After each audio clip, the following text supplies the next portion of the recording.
Praise Shalom and greetings to you all. Welcome to our reading of the book of Esther, one of two biblical books named for women.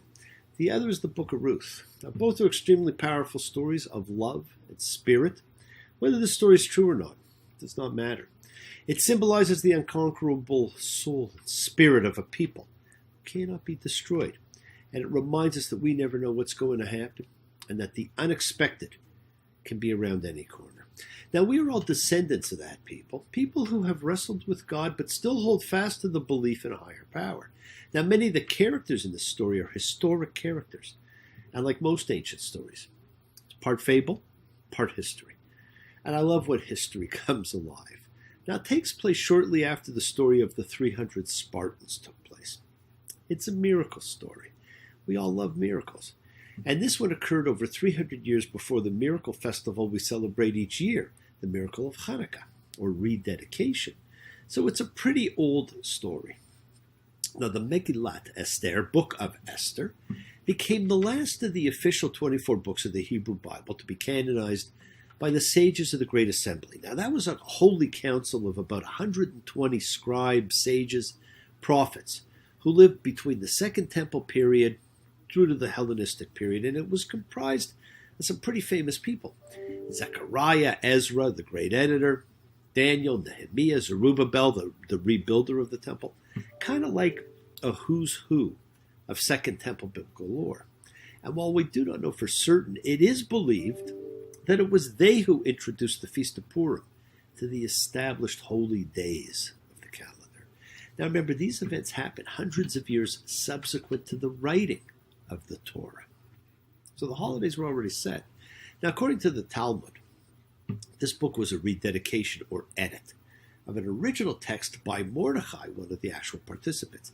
It's usually dated to the 4th century before the Common Era, which fits with the days of Xerxes I, who came to the throne in about 486 before the Common Era, and he's the king through which this story takes place. Now, it, like so much of the Torah, seems to have been edited from different stories. And it's actually told in 10 parts. There are Greek versions, Hebrew versions, there are Latin versions, there are even Coptic and Ethiopian versions of it. And each is slightly different. And so there's no one simple book of Esther. And there is no unedited version that we can ever check. Now, like all good stories, there is a hero and a heroine, or protagonists. Faced with a conflict they must resolve, and there is an antagonist, the obstacle to be overcome. And our characters are not Hebrew, they are Babylonian, with very interesting Babylonian names. Now, the story as we know it comes from the time of the first exile at Babylon, which resulted in much cross-cultural, like pollination. The calendar's the same, the names are the same. Many of the stories that made their way into the Bible are the same.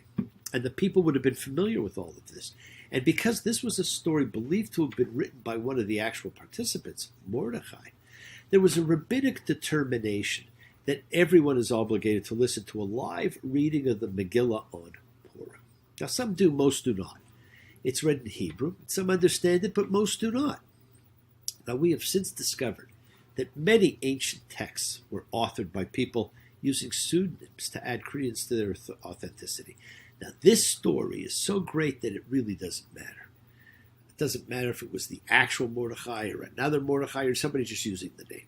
It's come down to us as a living testament to spirit and survival, and it stands as a lesson to all of us. Now, perhaps the most interesting thing about it is that the book of Esther is a non-religious diaspora story about and presumably for Jews in the first diaspora during the Persian exile. It provides an optimistic picture of Jewish survival and success in foreign lands, and that's something that has never changed. That's the history of the Jewish people. And it is a book in which God appears absolutely nowhere, not even by name, and is not even mentioned. So no rules, no prayers, no do's, no don'ts, other than be yourself and have fun. How fantastic is that for a holy day?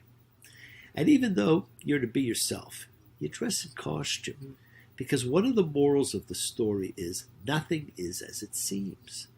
Now, this makes it different from Halloween. I know people love to call Purim the Jewish Halloween, but it is not. The costumes here serve a different purpose. And in this case, it is, as you will see, everything historically expected did not turn out. So remember, nothing is as it seems.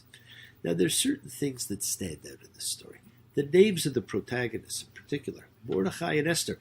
Esther's real name was Hadassah.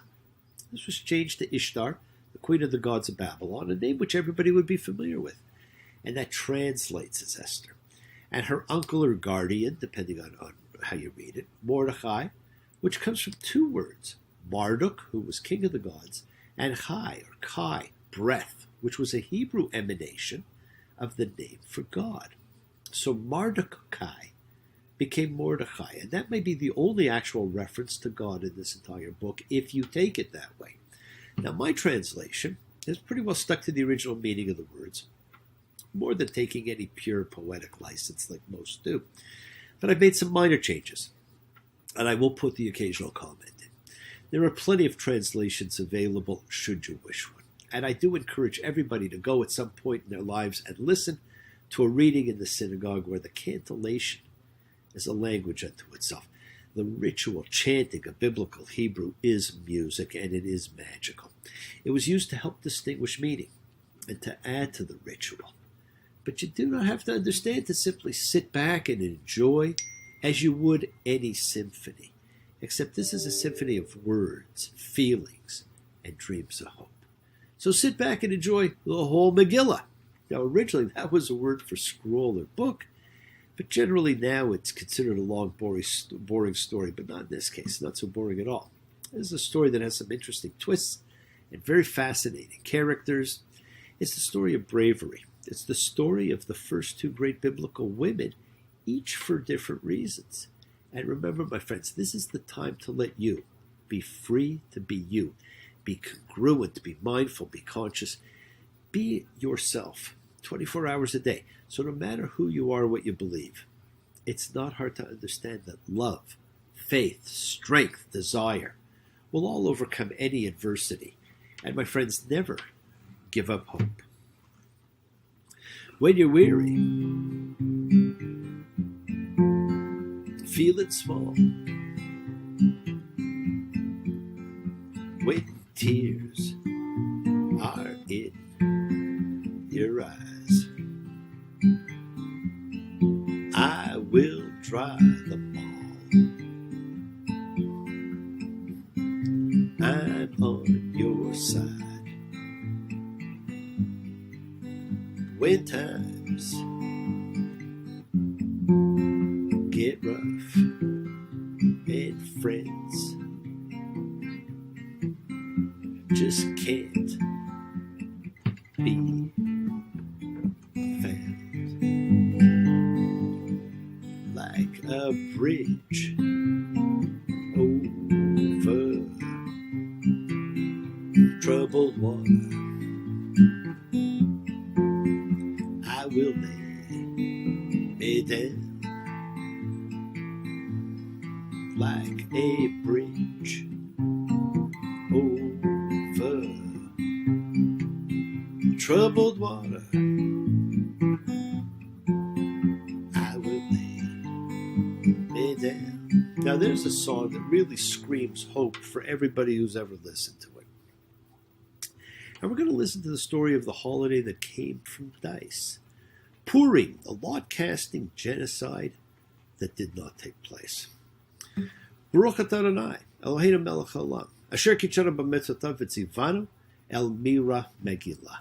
Blessed are you, Adonai, our God, cosmic majesty, who sanctifies us through mitzvot and commands us concerning the reading of the Megillah.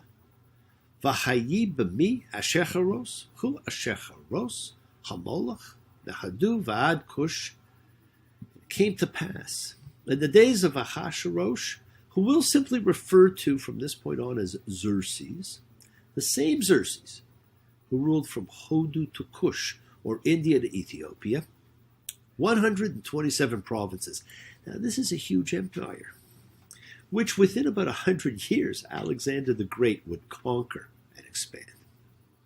In those days, King Xerxes established his royal throne in Susa, the capital.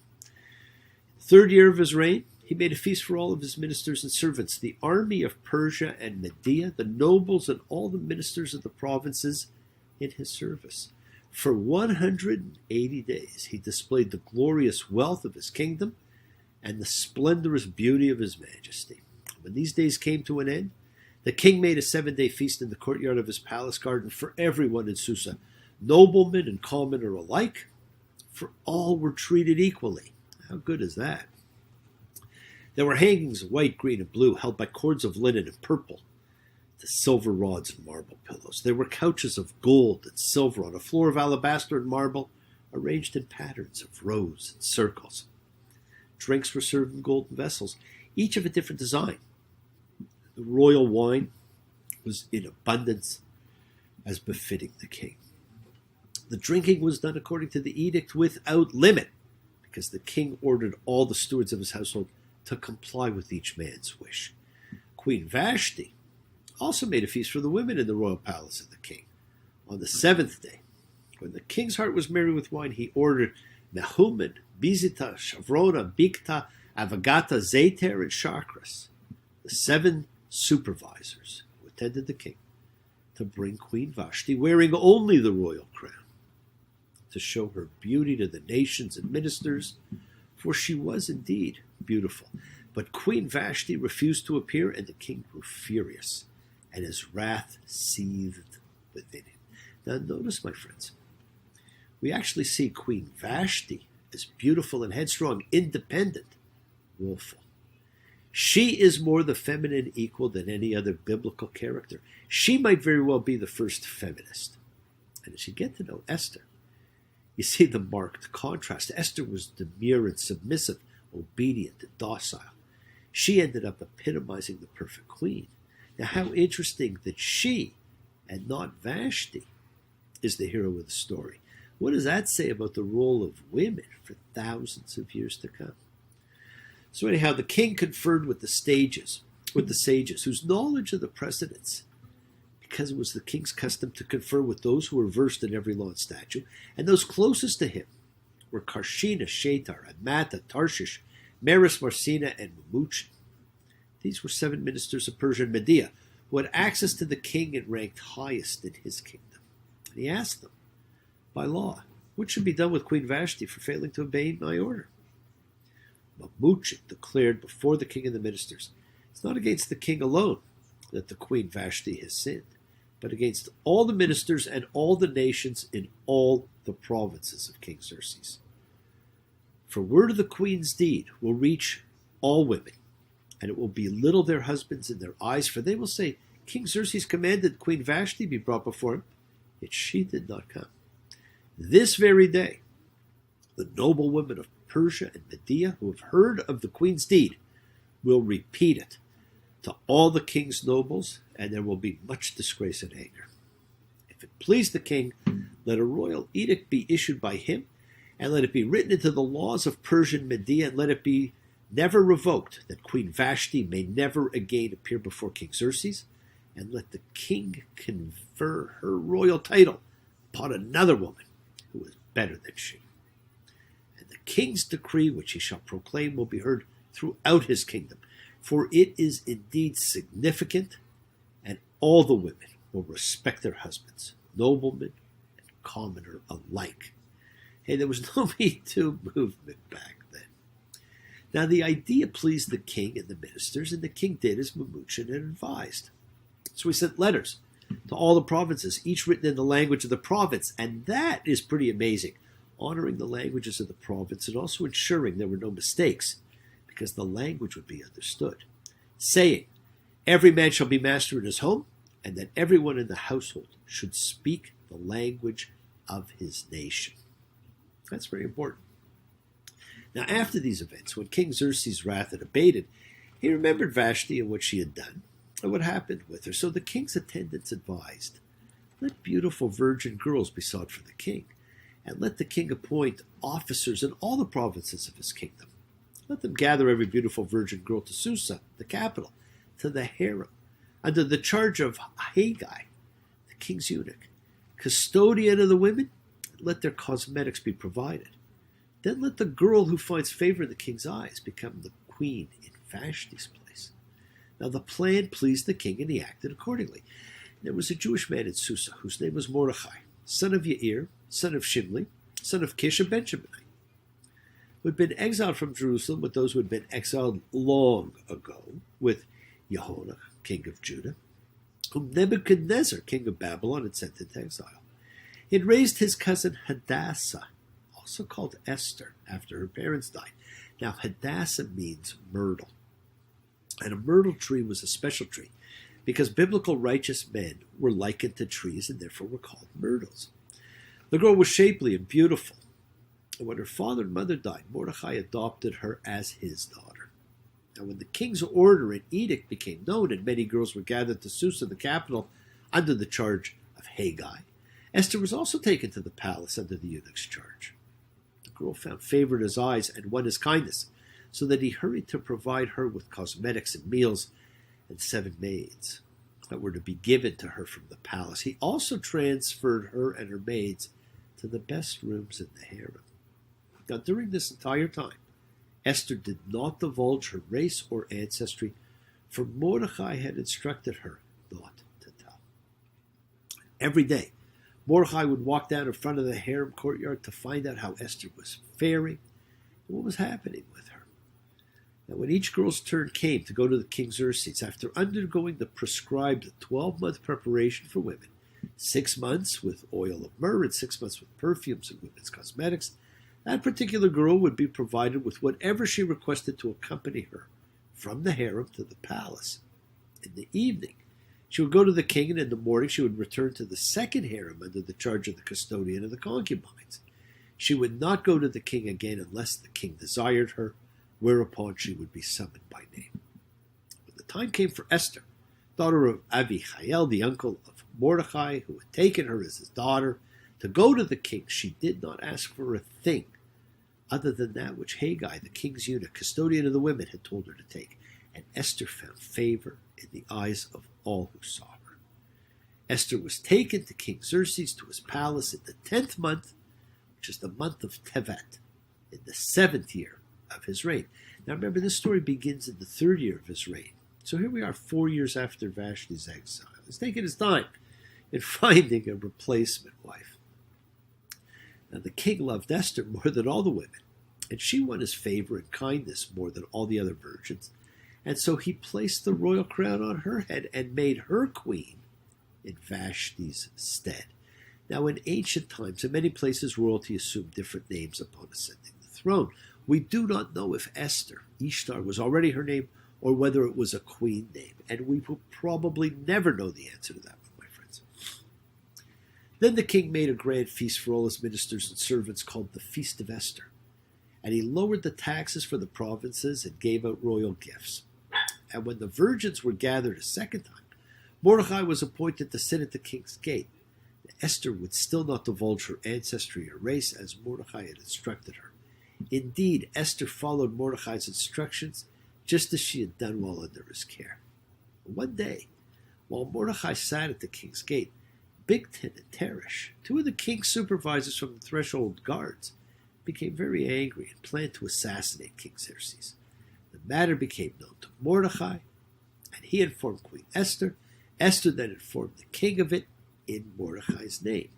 Now the matter was investigated and found to be true. The 2 were hanged on the gallows, and it was then recorded in the Book of Chronicles before the king. Now, after these events, King Xerxes promoted Haman, son of Hamdata the Agagite, and advanced him. He placed his seat above all fellow ministers. Because Haman is referred to as an Agagite here, it made commentators wonder whether there was a tie between the Amalekites, the constantly referred to enemies of the Hebrews, and Haman, because the king of the Amalekites was Agag.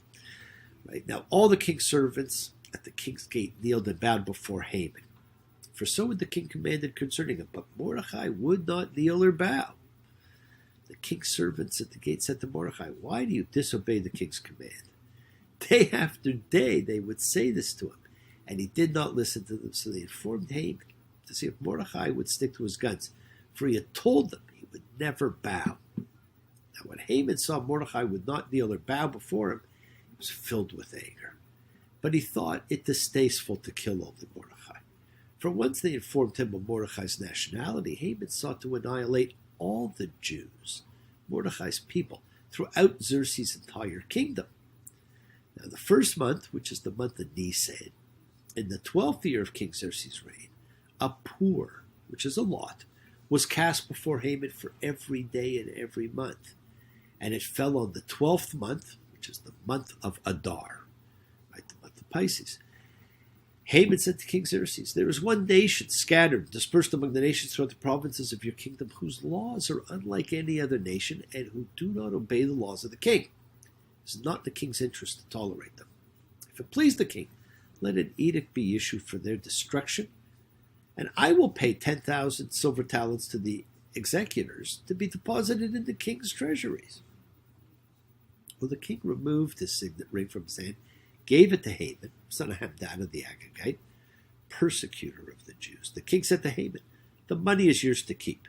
The nation is yours to do with as you please." Now the king's scribes were then summoned on the 13th day of the first month.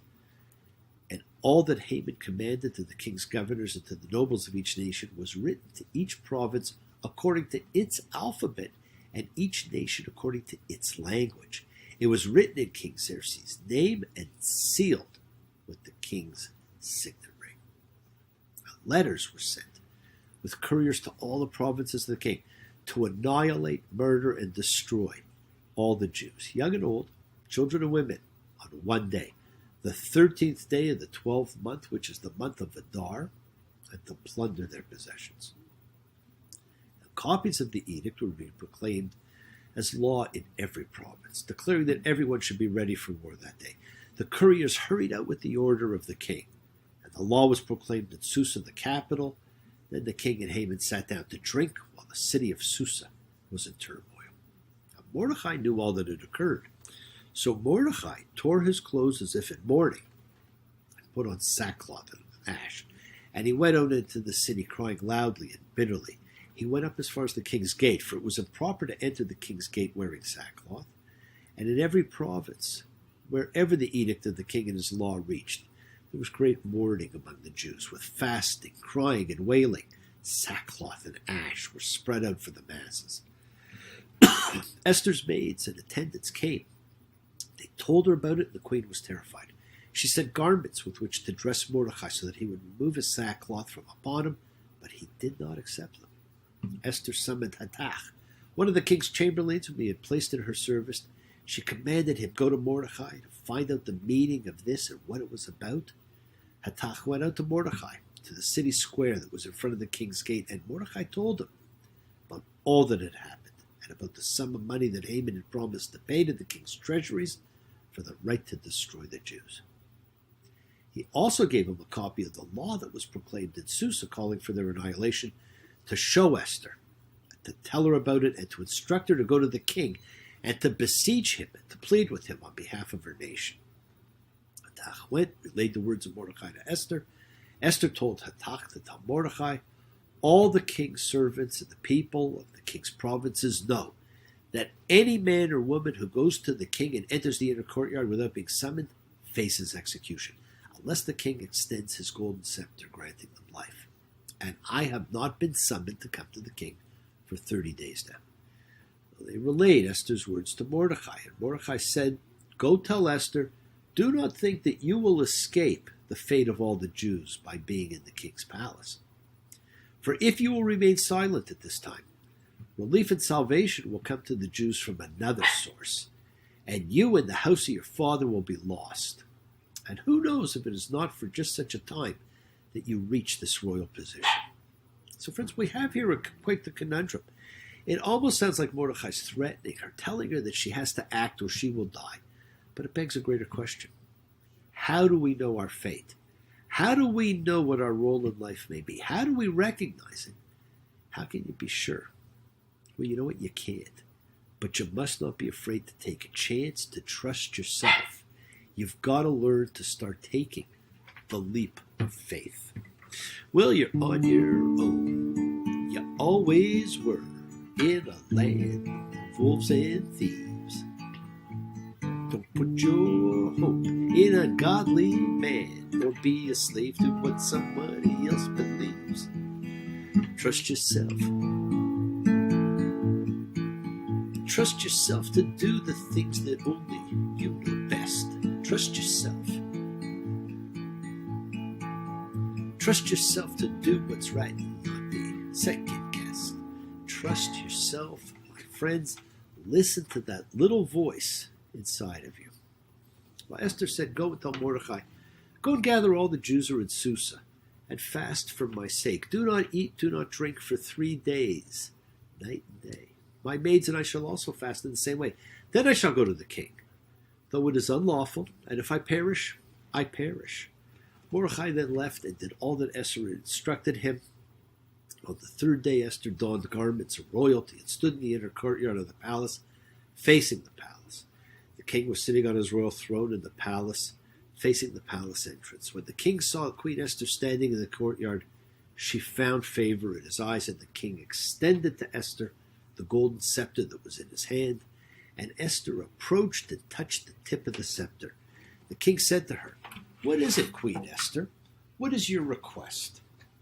Even if it be half the kingdom, it will be granted to you. And Esther said, if it pleases the king, let the king and Haman come today to the feast that I've prepared for him.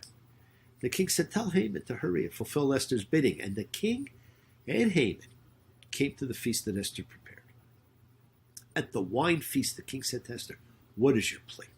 It will be granted you. What is your request? Even if it be half the kingdom, it shall be fulfilled.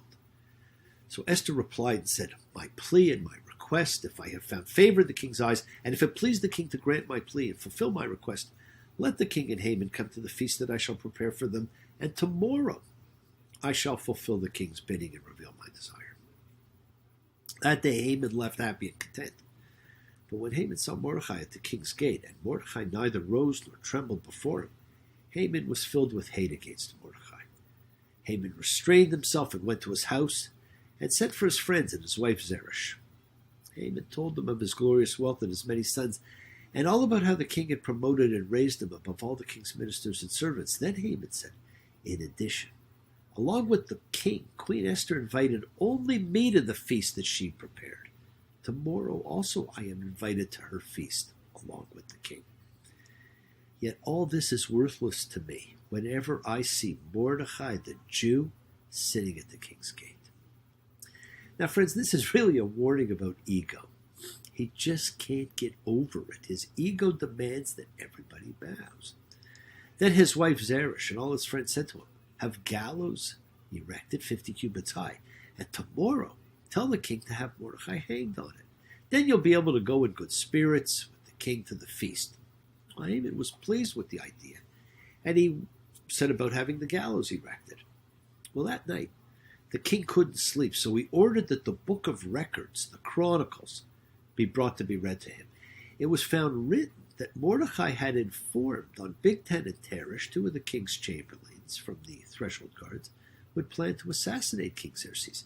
The king asked, what splendor and honor has been accorded to Mordecai for this? Nothing was done for him, the king's attendants replied. Who's in the courtyard? Asked the king. And just then Haman had come to the outer courtyard of the king's chambers to tell the king to hang Mordecai on the gallows he had prepared for him. Haman standing in the courtyard. The king's attendants answered him. Let him come in, said the king. Haman entered, and the king said to him, what should be done for a man whom the king wishes to honor? Now Haman said to himself, who would the king wish to honor more than me?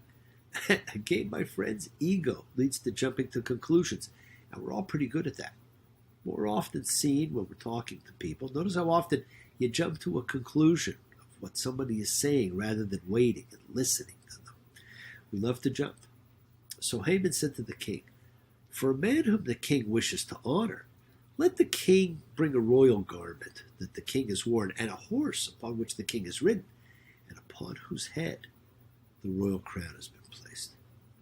And let the garment and horse be entrusted in the hands of one of the king's noble ministers, and they shall dress the man whom the king wishes to honor, and lead him on the horse through the city, proclaiming before him, so is done for the man whom the king wishes to honor. The king said to Haman, hurry, Take the garment and the horse just as you have said, and do just so for Mordecai the Jew who sits at the king's gate. Do not leave out a thing from all that you suggested." Wow, can you imagine how Haman must have felt listening to that news? So Haman took the garment and the horse, addressed Mordecai, and he led him through the city square and proclaimed before him, "So it was done for the man whom the king wishes to honor." Then Mordecai returned to the king's gate while Haman hurried to his house miserable, his face covered. Haman told his wife and all his friends about all that had happened to him, and the wise men and his wife told him, "If this Mordecai, before whom you have begun to fall, is of Jewish descent, you will not prevail over him, for you will certainly fall before him." While they were still talking with him, the chamberlains and the king arrived, and they rushed to bring Haman to the feast that Esther had prepared. Well, the king and Haman came to drink with Queen Esther, and again on the second day, the king said to her during the wine feast, "What is your plea, Queen Esther? It will be granted you. What is your request? Even if it be half the kingdom, it will be fulfilled." Well, Queen Esther replied and said, "If I have found favor in your eyes, O king, and if it pleases the king, let my life be granted me by my plea, and the life of my people by my request. For my people and I have been sold to be annihilated, killed, and destroyed. Had we been sold as slaves and maidservants, I would have kept silent. But indeed, the persecutor is not bothered by the king's loss." King Xerxes said to Queen Esther, "Who is this, and which one is he that has the audacity to do such a thing?" "A man who is a persecutor and an enemy, this evil Haman," Esther replied. And Haman shuddered in the presence of the king and the queen, and the king arose in wrath, left the wine feast, and went to the palace garden, while Haman stood up to beg Queen Esther for his life, for he realized the king's hostility toward him was now irrevocable. And the king returned from the palace garden to the wine feast chamber, and Haman had fallen upon the couch upon which Esther was reclining. The king said, "Does he even intend to have his way with the queen while I am in the palace?" As soon as these words left the king's mouth, the face of Haman was covered. Then Harvona, one of the officials that attended the king, said, "In addition, there is a gallows that Haman erected for Mordecai, who spoke for the king's good, standing at Haman's house, 50 cubits high. Hang him upon it," said the king. And they hanged Haman on the gallows that he prepared for Mordecai, and the king's wrath subsided. So, my friends, be careful what you ask for. Now, on that day, King Xerxes gave Queen Esther the estate of Haman, persecutor of the Jews. And Mordecai came before the king, for Esther had told the king how he was related to her. And the king removed his signet ring, which he had taken from Haman, and gave it to Mordecai. And Esther put Mordecai in charge of Haman's estate. Now Esther again spoke before the king, and fell before his feet, and cried and begged him to nullify the evil decree of Haman the Agagite and his plot that he had plotted against the Jews. The king extended the golden scepter to Esther, and Esther rose and stood before the king. She said, "If it please the king, and if I have found favor before him, and the idea is proper to the king, and I am pleasing to his eyes, let an order be issued, ordering the withdrawal of the letters containing the plot of Haman, son of Hammedatha the Agagite, in which he ordered the destruction of the Jews throughout the king's provinces. For how can I behold the calamity that will befall my people, and how can I behold the destruction of my race?" King Xerxes said to Queen Esther and Mordecai the Jew, "See, I have given Haman's estate to Esther, and he himself was hanged on the gallows for raising his hand against the Jews. Now you can issue decrees concerning the Jews as you please, in the king's name, and sealed with the king's signet ring.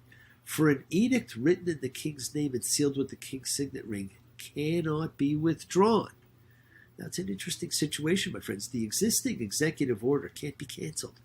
It cannot be rescinded. Instead, a new one has to be issued.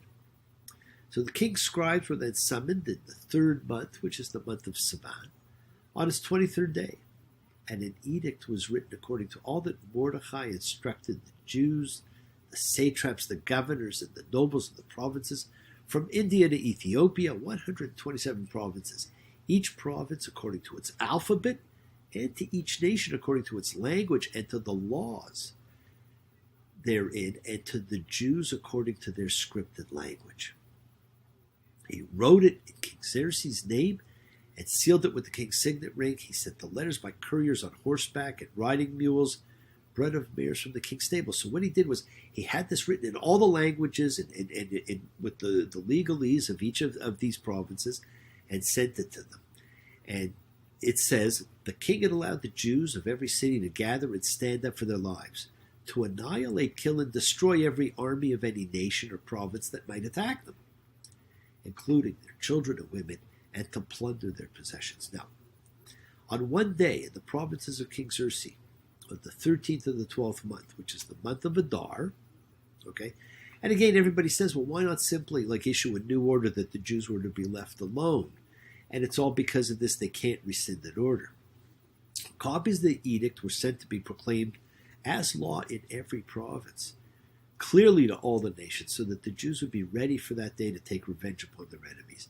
Now, the miracle of this holiday is that the planned genocide never took place. The couriers and riding mules from the king's stables left urgently and hurriedly with the king's edict, and the law was proclaimed in Susa and the capital. And Mordecai left the king's presence wearing a royal garment of blue and white, a large golden crown, and a shawl of fine linen and purple wool. And the city of Susa celebrated and rejoiced. For the Jews there were light and happiness, joy, and glory. And in every province and city to which the king's edict and law reached, there was happiness and joy for the Jews, a celebration and a holiday. Many of the Gentiles converted to Judaism, for fear of the Jews had fallen upon them. Now here we have this whole concept of fear again, the great insidious enemy of all of us, so different from subsequent history, when the Jews were forced into conversions to save their lives. On the 13th day of the 12th month, which is the month of Adar, when the time for the carrying out of the king's edict and law had arrived, on the day the enemies of the Jews had thought they would dominate them, the situation was reversed. The Jews dominated their enemies. The Jews gathered in their cities throughout the provinces of King Xerxes to attack those who sought to harm them. No man stood in their way, for fear of them had fallen upon all the nations.